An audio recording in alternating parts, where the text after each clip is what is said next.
Temos falado sobre a ressurreição. O tema desta manhã é Ele não ressuscitou. Abre a sua Bíblia em Mateus 27,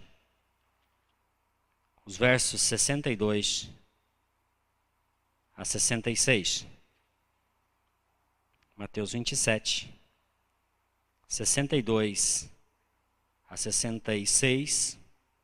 E depois nós vamos para o capítulo 28. Está escrito assim: No dia seguinte, isto é, no sábado, os chefes dos sacerdotes e os fariseus dirigiram-se a Pilatos e disseram: Senhor, lembramos que, enquanto ainda estava vivo, aquele impostor disse: depois de 3 dias ressuscitarei. Ordena, pois, que o sepulcro dele seja guardado até o 3º dia, para que não venham seus discípulos e, roubando o corpo, digam ao povo que ele ressuscitou dentre os mortos. Esse último engano será pior do que o primeiro.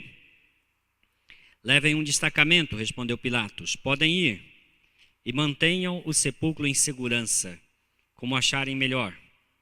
Eles foram, armaram um esquema de segurança no sepulcro e, além de deixarem um destacamento montando guarda, lacraram a pedra. Capítulo 28, versos 2 em diante.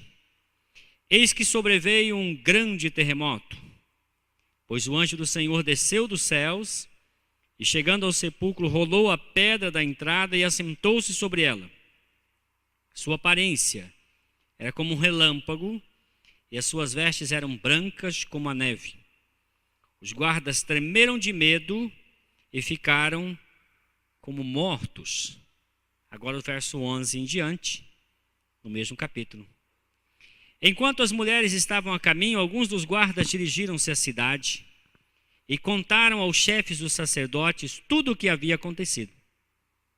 Quando os chefes dos sacerdotes se reuniram com os líderes religiosos, elaboraram um plano.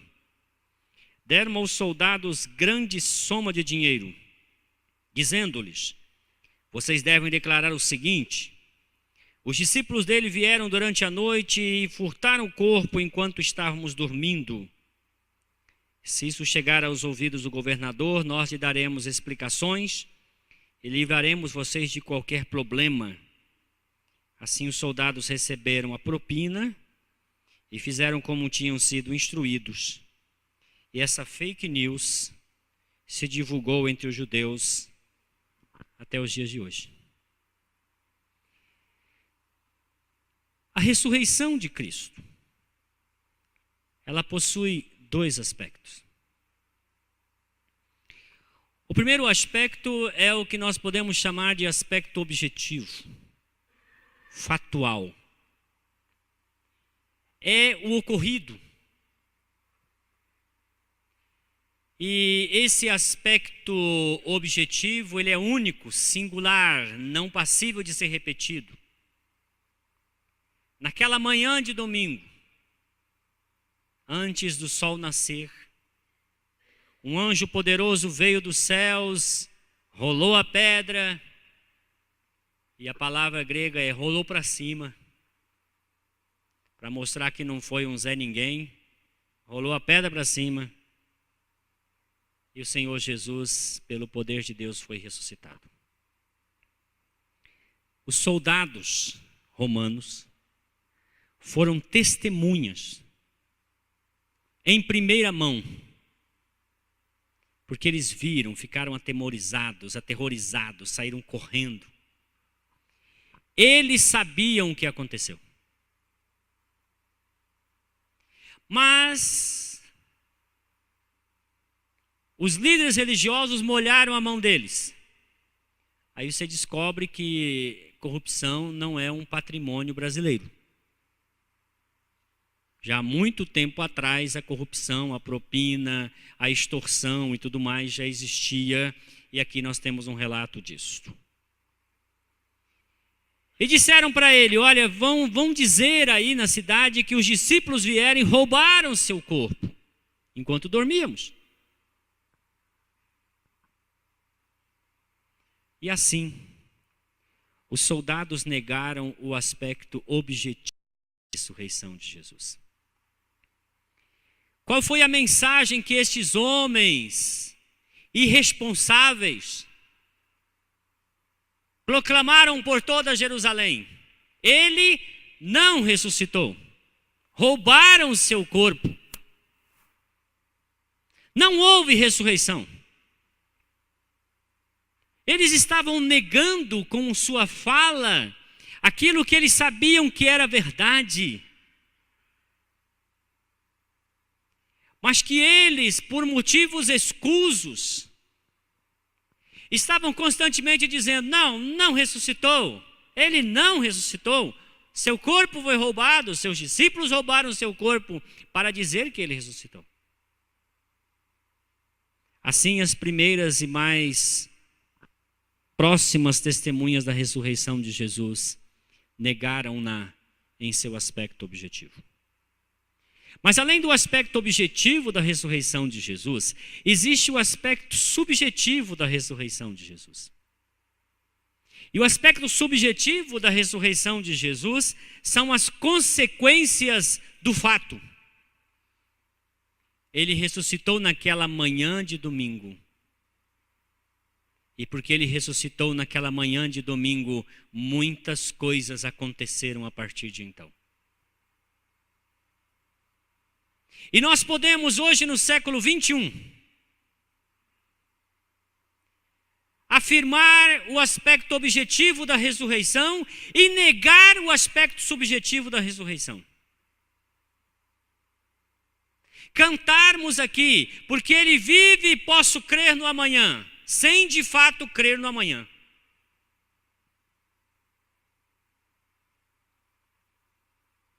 Vivendo ansiosos, por exemplo.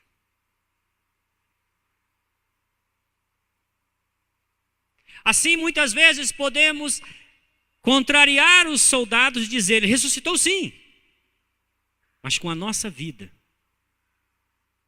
com a nossa maneira de viver, com a nossa incredulidade, negarmos a ressurreição de Jesus no seu aspecto subjetivo. Obrigado, Antônio.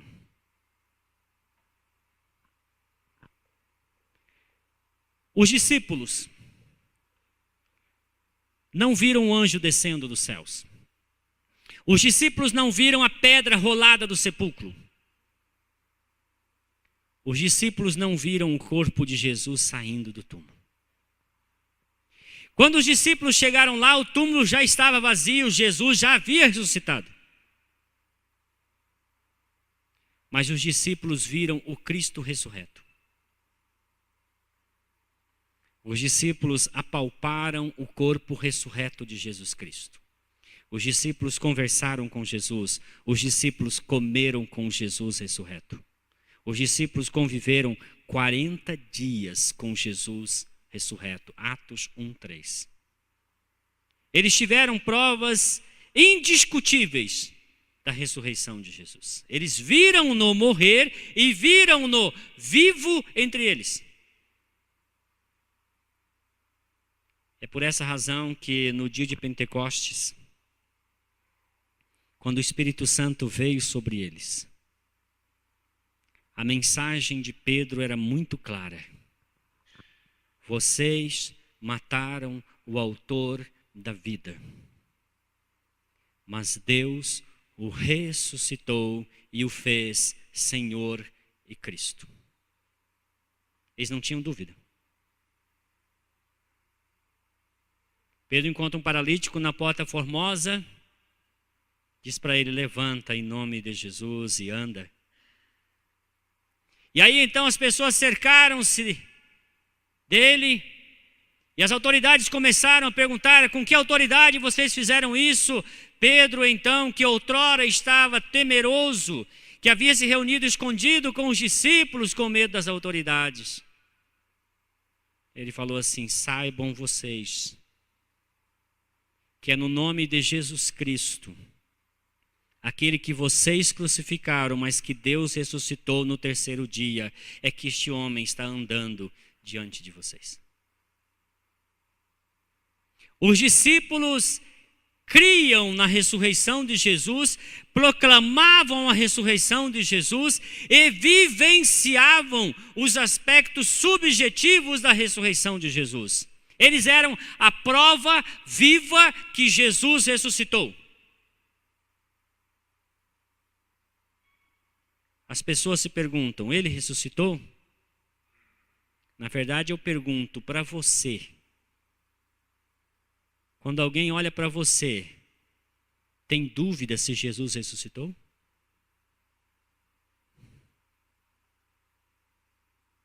Porque nós somos testemunhas da ressurreição do Senhor. Porque quando nós vivemos uma vida cristã autêntica, verdadeira, discípulos de Jesus, as pessoas olham para nós e falam, eu sei que Jesus ressuscitou porque eu o vejo vivendo em você. Quais seriam as implicações da ressurreição de Jesus? No discurso de despedida, em João capítulo 16, versos 5 a 7, Jesus disse assim, eu preciso ir, porque se eu não for, o Consolador não virá.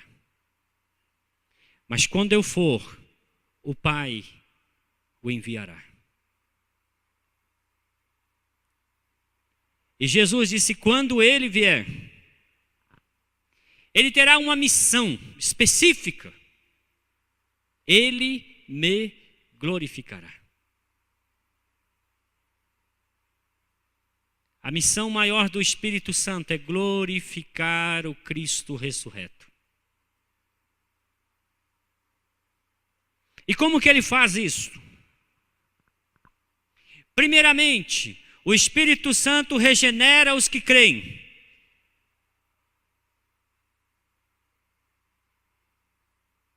Em segundo lugar, o Espírito Santo guia os regenerados a toda a verdade. Em terceiro lugar, o Espírito Santo santifica os regenerados. E em quarto lugar, o Espírito Santo dá aos regenerados ousadia para testemunhar da ressurreição de Jesus Cristo. É assim que o Espírito Santo glorifica Jesus. Vamos olhar cada aspecto. Eu disse que o Espírito Santo regenera os que creem. Carta de Paulo a Tito. Leia comigo. No capítulo 3, Paulo escreve a Tito. E no capítulo 3, a partir do versículo 4, ele diz assim: mas quando da parte de Deus, nosso Salvador, se manifestaram a bondade e o amor pelos homens, não por causa de atos de justiça por nós praticados, mas devido à sua misericórdia, ele nos salvou pelo lavar regenerador e renovador do Espírito Santo, que ele derramou sobre nós generosamente por meio de Jesus Cristo, nosso Salvador. É porque Jesus morreu, ressuscitou, subiu aos céus que ele enviou o Espírito Santo. E o Espírito Santo veio aplicar a obra de Cristo em nosso coração. Aquilo que Jesus fez lá no passado, na distante Jerusalém, o Espírito Santo aplica hoje em seu coração. Ele nos regenera. Ele nos faz nascer de novo. Aquilo que humanamente era impossível. Nicodemos pergunta para Jesus, como é que é esse negócio de nascer de novo, Jesus? Eu, um homem velho, vou voltar ao ventre da minha mãe? Não faz sentido, Senhor. E Jesus disse, quem nasce de novo, nasce do Espírito. Porque o nascido da carne é carne, mas o nascido do Espírito é Espírito. O vento sopra onde quer, você ouve, mas você não percebe, você não o vê. Assim é todo aquele que é nascido do Espírito. João capítulo 1, versos 11 e 12. É dito que o Senhor veio para o que era seu, os seus não receberam, mas a todos que o receberam, Deus lhes deu autoridade, poder para serem feitos filhos de Deus. Os que não nasceram da carne nem da vontade do homem, mas de Deus, do Espírito de Deus. Esses são nascidos de novo. E Paulo diz aos Coríntios: quem está em Cristo é nova criatura. As coisas velhas passaram, tudo se fez novo. Então o Espírito Santo foi enviado, o Espírito Santo regenera o que crê. E aí então um dia nós ouvimos uma mensagem, e nós reconhecemos Jesus como Senhor e Salvador, e nós cremos nele. E o Espírito Santo vem e nos regenera, e nós nascemos de novo. E começa uma nova vida. Mas aí o Espírito Santo diz para mim assim: que tal abandonar a velha vida? Que tal assumir uma nova postura diante de Deus e dos homens? Que tal parar de mentir e falar a verdade? Que tal ser honesto em todas as suas transações comerciais? Que tal deixar as trevas e vir para a luz e tornar-se filho da luz e andar como filho da luz? Que tal abandonar a gritaria? Que tal abandonar as altercações? Parar de alimentar as querelas nos WhatsApp da família, jogar gasolina no fogo? Que tal se tornar um pacificador ali onde Deus o colocou? Que tal parar de falar mal dos outros?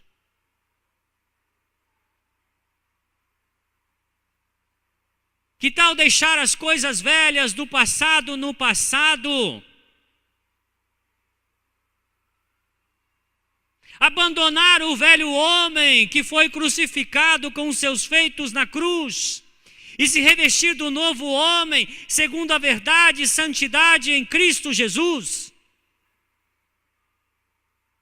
Paulo escreve aos Efésios no capítulo 2 e diz: outrora nós estávamos mortos em nossos pecados. E nós vivíamos como vivem os gentios, como vivem essas pessoas que não foram regeneradas. E éramos por natureza filhos da ira de Deus, mas Deus, com sua riqueza em misericórdia e graça, nos trouxe a vida, ressuscitando-nos juntamente com Cristo. E para que Ele fez isso? Romanos capítulo 6, versículo 4, Paulo diz: para que vivamos uma vida nova.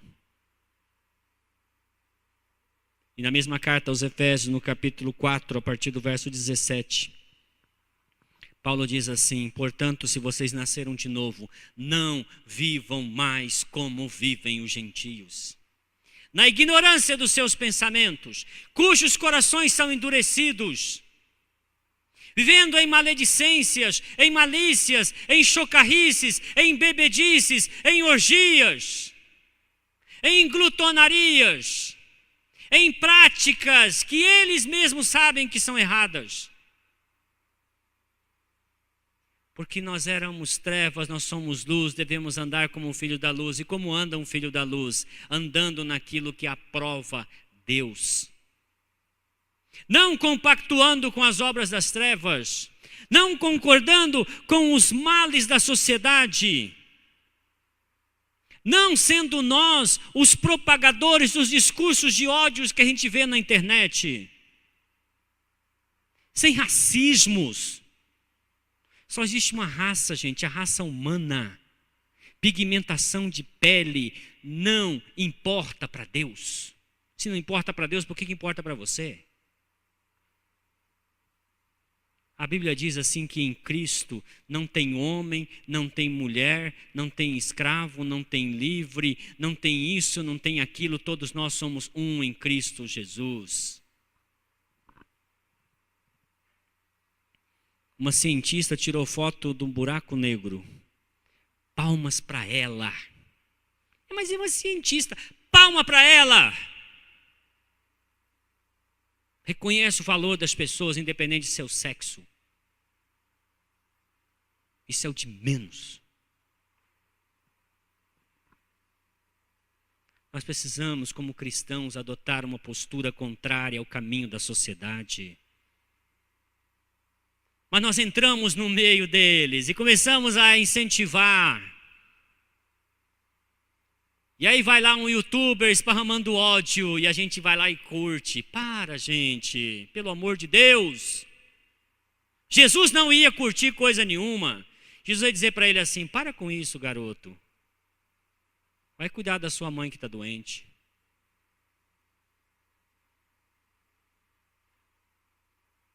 Passou da hora de nós assumirmos uma postura de crente regenerado pelo Espírito Santo. Sabe por quê? Porque quando a gente vive uma vida assim, e a gente fala para a pessoa assim: sabia que Jesus ressuscitou? A pessoa: não sei não, hein? A deduzir por sua vida, ele está apodrecido lá no túmulo em Jerusalém.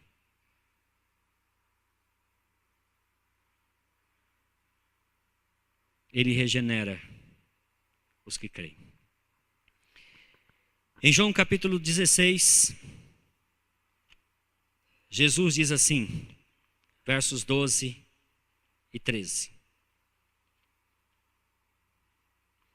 Quando o Espírito da verdade vier, ele os guiará a toda a verdade, não falará de si mesmo, falará apenas o que ouvir e lhes anunciará o que está por vir.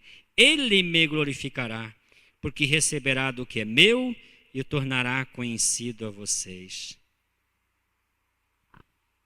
Sabe, queridos, quando eu descobri isso, eu falei: Espírito Santo, me matricula na tua escola.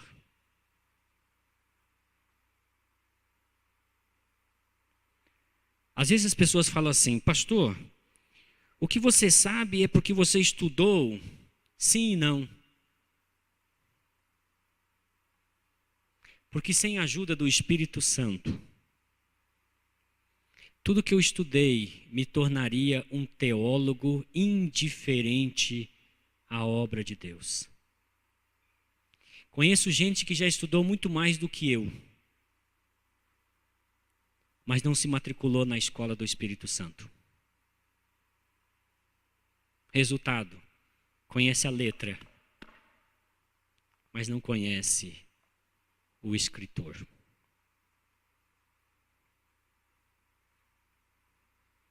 Porque o Espírito Santo nos ensina a verdade. E ao ensinar a verdade, faz-nos olhar para aquele que é a verdade, que é Jesus Cristo. Eu aprendi desde criança, na escola dominical, Joias de Cristo, que se eu quiser crescer, eu tenho que ler a Bíblia.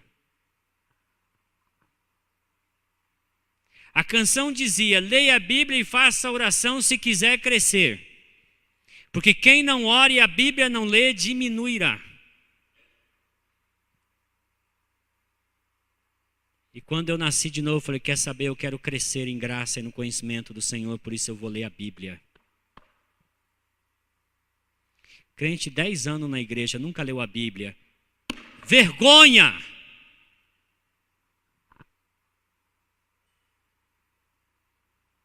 Vergonha!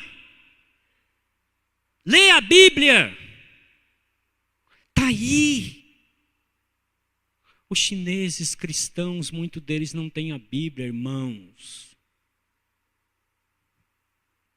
Quando um pastor tem a Bíblia e vai falar para eles, os cultos duram 20 horas. O pastor lê a Bíblia para eles, porque eles não têm a Bíblia. E nós não lemos a Bíblia.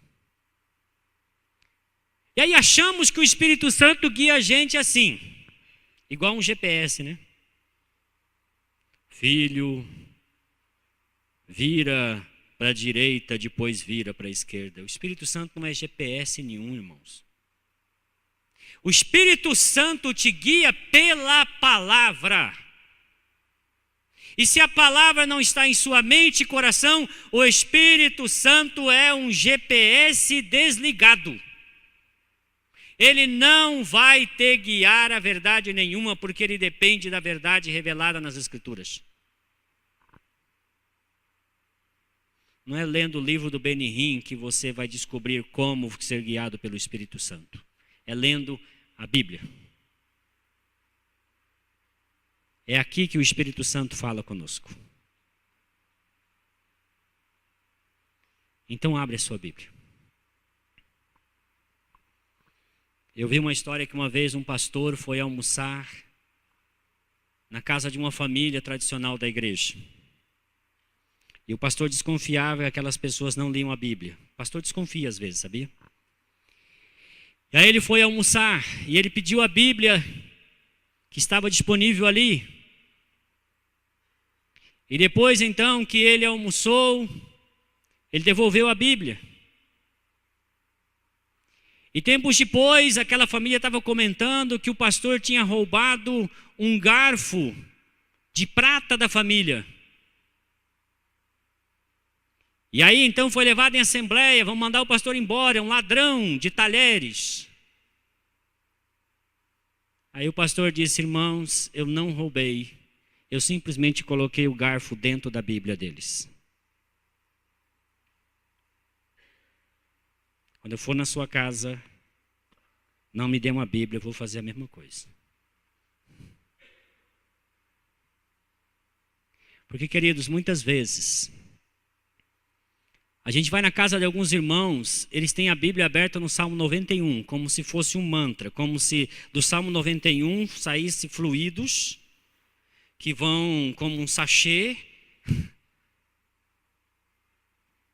E você quer saber, irmãos, o Salmo 91 é o salmo que o diabo citou para Jesus. Então o diabo não tem medo do Salmo 91. Experimenta abrir outro salmo, o 91 não vai funcionar.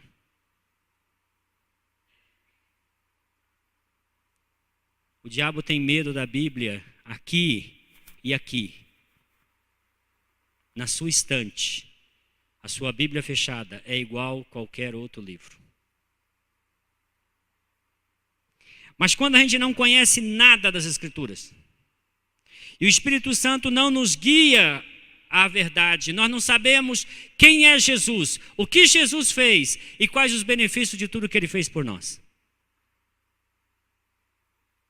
A gente vive uma vida medíocre. Porque Paulo disse assim: nem olhos viram, nem ouvidos ouviram, nem jamais subiu ao coração do homem o que Deus tem preparado para aqueles que o amam. Esse é o verso 9, tá? Mas sabe o que diz o verso 10? Mas Deus nos revelou pelo Espírito Santo. O Espírito Santo é o revelador de quem é Jesus, o que Jesus fez e tudo o que isso tem a ver conosco. Mas Ele faz isso pelas Escrituras. Pastor, mas eu não entendo a Bíblia. Leia sem entender para que possa entender. Eu li a Bíblia uma vez, não entendi muita coisa, li 2 vezes, não entendi quase nada, li 3 vezes, comecei a entender alguma coisa, li 20 vezes e comecei a entender um pouquinho, e eu sei que tem muito mais para entender. O Watchman leu 300 vezes. E com certeza teria muito mais a aprender. Tomás de Aquino disse: quanto mais eu leio, mais ignorante me torno, porque isto aqui não tem fim. Nós temos um precioso tesouro, mas nós preferimos gastar o nosso tempo em bobagens da internet, em intermináveis séries de televisão, e a palavra de Deus fica esquecida. Em terceiro lugar, o Espírito Santo veio para santificar os regenerados. Primeira carta de Paulo aos Coríntios. Esse texto eu quero que você leia comigo. Capítulo 6, a partir do verso 9. 1 Coríntios 6, a partir do verso 9.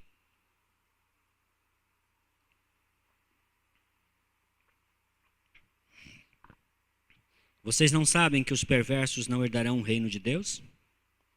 Não se deixem enganar, nem imorais, nem idólatras, nem adúlteros, nem homossexuais passivos ou ativos, nem ladrões, nem avarentos, nem alcoólatras, nem caluniadores, nem trapaceiros herdarão o reino de Deus.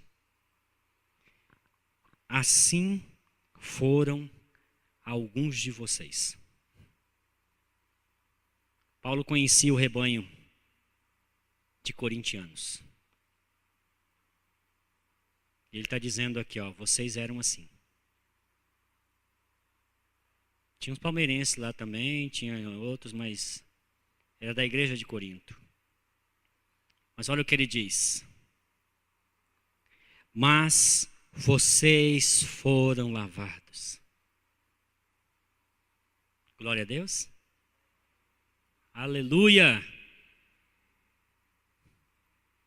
Olha quem foi lavado, gente. Dá uma olhada na lista de quem foi lavado. Foram lavados quem? Os perversos, os idólatras, os imorais, os adúlteros, os homossexuais passivos e ativos, os ladrões, os avarentos, os alcoólatras, os caluniadores, os trapaceiros. Eles foram lavados. Lavados em quê? Em água? Não. Vocês foram santificados. Vocês foram justificados no nome do Senhor Jesus Cristo e no Espírito do nosso Deus. O Espírito Santo santifica os pecadores. Segunda carta de Paulo aos Coríntios, capítulo 3, versículo 18, o apóstolo Paulo diz: porque nós, com o rosto desvendado, contemplamos Deus e somos transformados pelo Espírito Santo de glória em glória na sua própria imagem.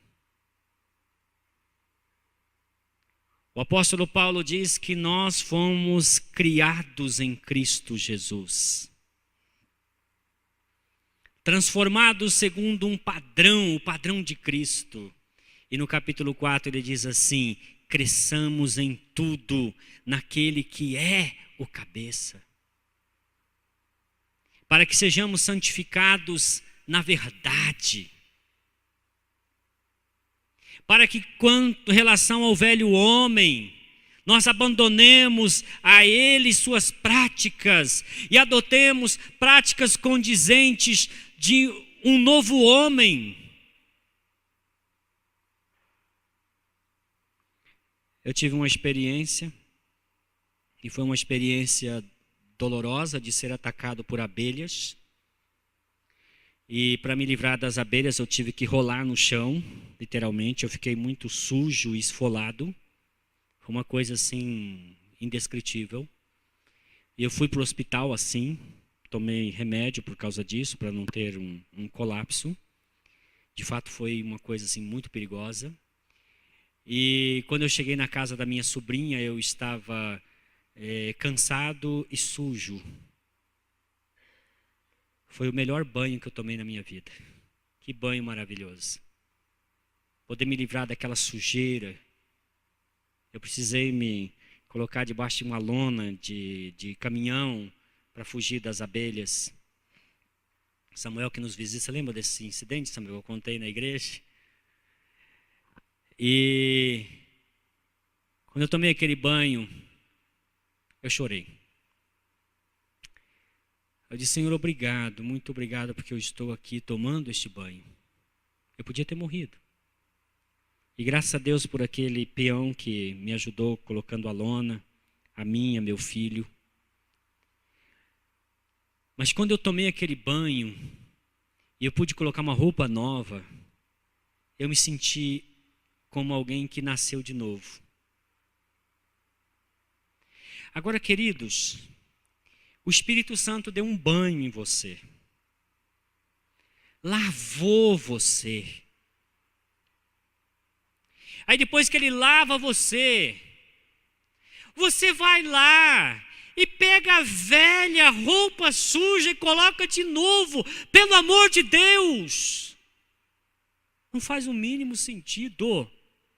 Joga fora esses trapos de imundícia, veste as vestes santas que Deus preparou para você. O filho pródigo chegou na casa do pai com aquela roupa fedendo a porco. O pai chamou os servos e falou para ele: dá um banho nesse menino, tira essa roupa velha, joga fora e põe nele uma roupa nova. Esse servo que dá um banho no menino é o Espírito Santo. O menino é você. E o Espírito Santo quer que você joga fora essa roupa velha. A roupa do pecado. A roupa da maldade. A roupa dos roubos. A roupa da mentira. Leia comigo Romanos capítulo 13. Versos 13 e 14.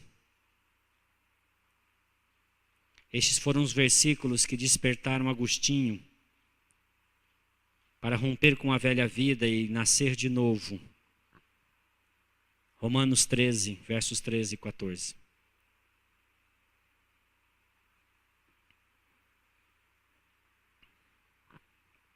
Comportem-se com decência, como quem age à luz do dia.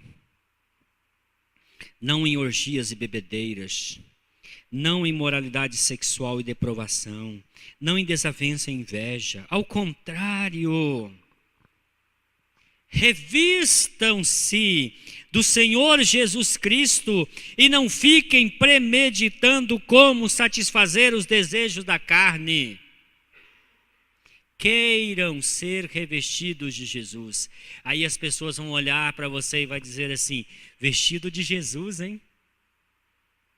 Que bom. O perfume de Cristo está no próprio Cristo. E quando dele nos revestimos, as pessoas sentem o aroma de Jesus em nós. Você já abraçou uma pessoa daquelas que entra dentro do vidrinho de perfume e depois sai? Aí você passa uns 3 dias com o cheiro daquela pessoa. Jesus é assim, quando você abraça Jesus, você fica a vida toda cheirando Jesus. Agora, quando você abraça o pecado, Deus tenha misericórdia. Por último, o Espírito Santo dá ousadia para os regenerados testemunhar da ressurreição de Jesus Cristo. Em João capítulo 20, versículo 19, os discípulos estavam reunidos numa casa fechada. Trancaram as portas por medo das autoridades judaicas. E naquele mesmo momento Jesus se manifestou a ele e disse: paz esteja com vocês. Eles não estavam em paz, eles estavam temerosos. Os discípulos estavam decepcionados, amedrontados. Jesus se manifestou por 40 dias a eles e disse assim: fiquem em Jerusalém, até que do alto vocês sejam revestidos do Espírito Santo. E quando vocês forem revestidos do Espírito Santo, vocês serão minhas testemunhas. Aqui em Jerusalém, toda a Judeia, na Galileia e até os confins da terra. Em Atos 1,14 diz que os discípulos perseveraram em oração. Em Atos capítulo 2 diz: completados os 50 dias, soprou sobre eles um vento forte e impetuoso. E foram cheios do Espírito Santo. E entre eles se viram línguas como que de fogo. E passaram a falar outras línguas, conforme Deus lhes concedia que falassem. E estava em Jerusalém inúmeras nações representadas. E aquelas pessoas olharam para os discípulos e disseram: estes homens estão embriagados? São 9 horas da manhã. E quando eles estavam alvoroçados, Pedro pediu a palavra e disse: varões, nós não bebemos. Nós não estamos embriagados. O que acontece diante de vocês é o cumprimento da promessa que Deus havia feito lá pelo profeta Joel, dizendo: dias virão em que derramarei do meu espírito sobre toda a carne. Vossos filhos e vossas filhas profetizarão.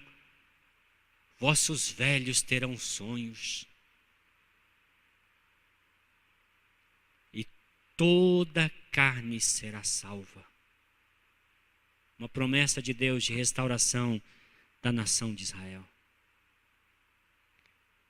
E a Bíblia diz que Pedro, com ousadia, cheio do Espírito Santo, disse: quer vocês queiram ou não, este Jesus que entre vocês foi conhecido com palavras, com atos, Deus o ressuscitou. E nós somos testemunhas disso. Os medrosos, os confinados, agora estão lá no templo dizendo assim: olha, a gente está aqui para dizer para vocês que Jesus ressuscitou. E que aqueles soldados mentirosos esparramaram fake news por Jerusalém, pois saibam que a verdade nós vamos pregar em Jerusalém, em toda a Judeia, Galileia e até os confins da terra, em Valinhos, Vinhedo, Campinas e aonde for. Mas não vamos falar só com palavras, não. A gente vai mostrar com vida. Abre a sua Bíblia em Atos capítulo 4. O apóstolo Pedro está discursando no templo e vem as autoridades indagar deles o que eles estão fazendo. Atos 4, versículos 13 e 14. Vendo a coragem de Pedro e João, galileus sem instrução, os coitadinhos, perceberam que eram homens comuns e sem instrução e ficaram admirados. Leia a última parte do versículo, só você aí. E reconheceram o quê? Que eles tinham estado com Jesus. Não pode. Esse homem tão corajoso, só tem uma explicação: ele esteve com Jesus.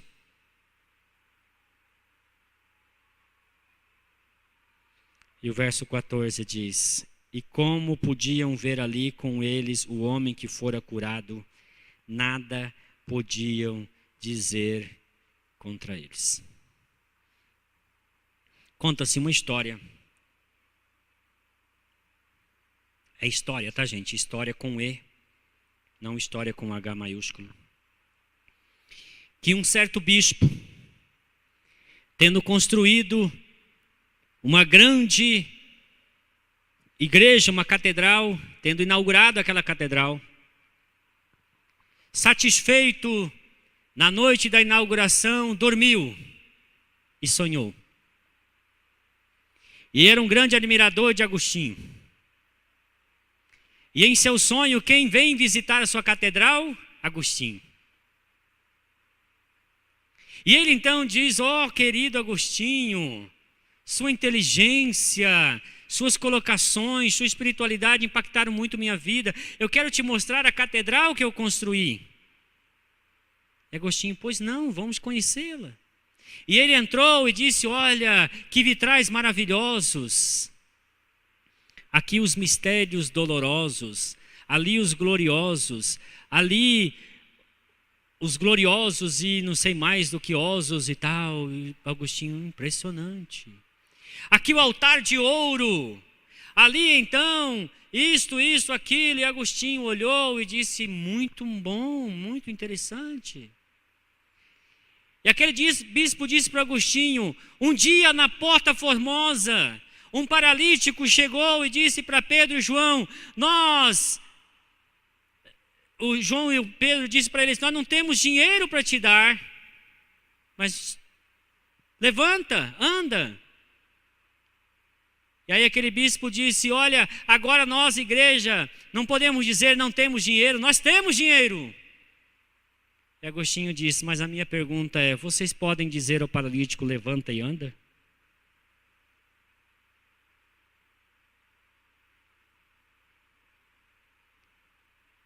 Cadê a autoridade da igreja? Cadê o poder?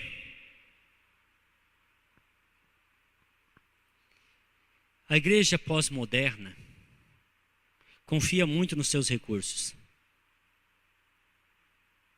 e pouco no Espírito Santo. A gente acha que as pessoas virão para a igreja porque nós temos um ar-condicionado de última geração. Estão bem enganados, irmãos. As pessoas virão à igreja porque os nossos assentos são bons. Não. As pessoas virão à igreja porque este espaço é maravilhoso. Não. Sabe quando as pessoas virão à igreja? Quando nós entendemos o que Jesus disse. Quando eu for levantado, atrairei todos a mim. Entenderam? Quando Jesus for glorificado neste lugar, Ele vai dizer para as pessoas, vão para lá. Vai, vai, vai, vai, vai, vai, vai. Mas enquanto a igreja ficar pensando em métodos, nós precisamos atrair as pessoas, por isso nós precisamos de um giroflex aqui, fazendo uns away, as luzinhas passando pelos irmãos, porque eles ficam felizes. A gente vai fazer um mando de bobos.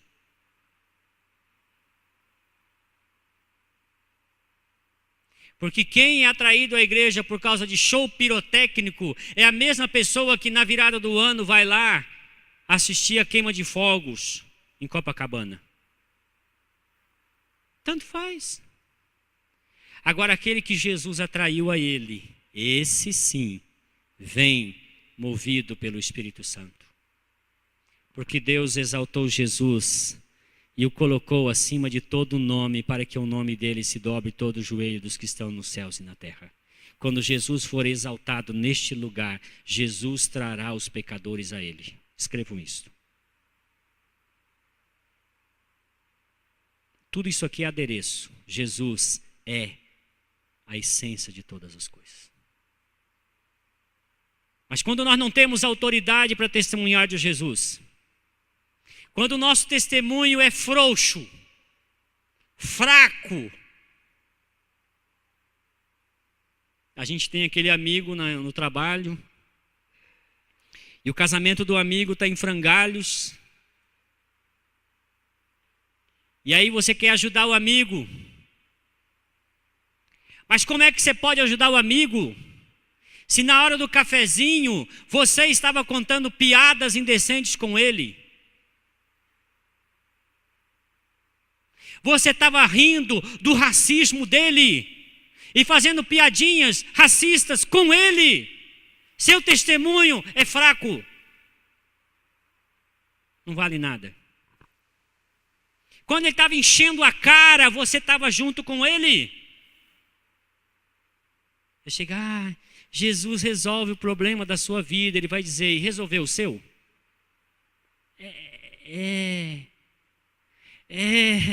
Desculpa aí, estou indo ali. Como é que nós vamos falar que Jesus ressuscitou se a nossa vida, o nosso testemunho é medíocre, queridos?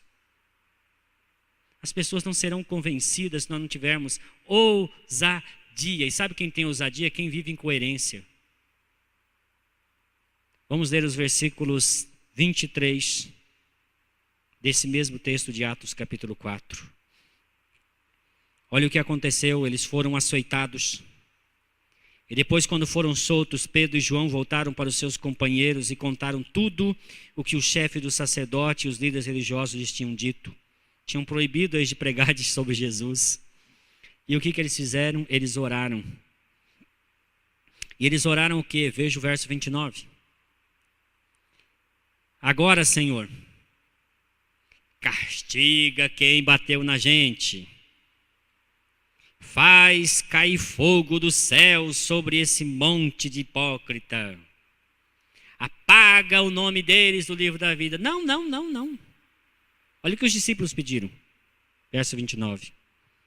Agora, Senhor, considera as ameaças deles e capacita-nos para anunciar a tua palavra corajosamente. Mandaram a gente se calar. Enche a nossa boca com a tua palavra. Estende a tua mão para curar e realizar sinais e maravilhas por meio do nome do teu santo servo Jesus. E quando eu era criança, a gente cantava uma canção muito verdadeira que diz assim: se começarmos a orar, este tempo treme. Se começarmos a orar, salvaremos vidas. Elias orou, fogo desceu, Josué orou, o sol parou. Se começarmos a orar, este tempo treme. Olha o que diz o verso 31. Depois de orarem, tremeu o lugar em que estavam reunidos. Todos ficaram cheios do Espírito Santo e anunciavam corajosamente a palavra de Deus. O Espírito Santo vem para encher-nos de coragem, de ousadia, de intrepidez, para que o nosso testemunho não seja um gaguejar, mas um falar fluente. Jesus ressuscitou, e a prova disso está aqui, está aí, está em nós. Nós somos o testemunho vivo de que Jesus está vivo. Mas para isso, queridos, é necessário que nós tenhamos uma postura de filhos da luz. O Senhor regenerou seu coração? Amém? Está vivendo a nova vida? O Espírito Santo tem tido espaço para santificar você e tornar você semelhante a Cristo? Você tem deixado o Espírito Santo te guiar a toda a verdade? Então abre a tua boca e fala de Jesus, sem medo, porque o Espírito Santo estará com você. Feche seus olhos.